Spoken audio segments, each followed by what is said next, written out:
What are we doing from a curriculum standpoint to try to help the students recognize some of the issues that are so important in terms of well-being and wellness within the profession? And there are a number of different things we're doing. One, we've built a lot of things into the curriculum as a whole in various different places.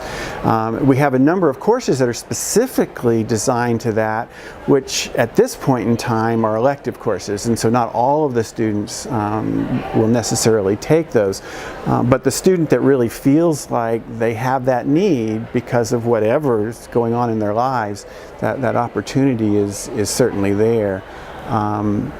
The other thing we're doing is we're spending time and energy looking at it, trying to study that problem. And one of the things that I've been involved in with some people in my office, especially Ms. Stephanie Johnson, who's a faculty member at LSU, is a social worker, and has been with us for 25 years. One of the first social workers really within veterinary education. And we've been looking at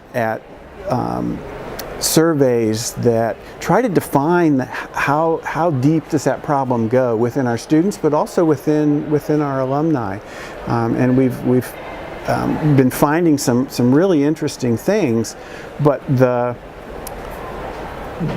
triggers all seem to be the same, whether you're in practice or whether you're in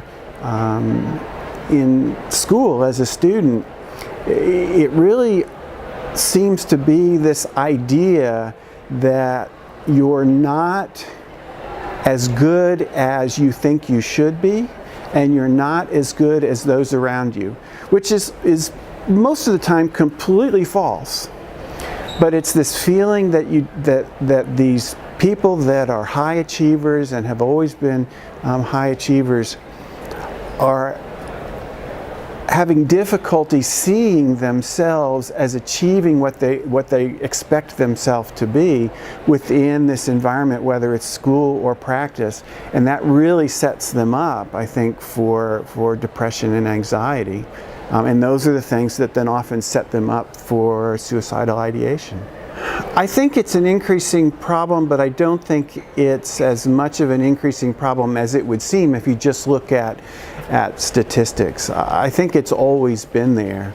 I think we're just recognizing it more because we're starting to look at it. If you never look, you'll never find.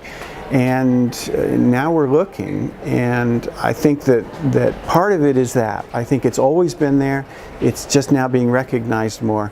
But I also think that there are generational differences, there are parenting differences that have resulted in a student that's coming into our programs now that may be less resilient than the student that was coming into our programs 25 or 30 years ago.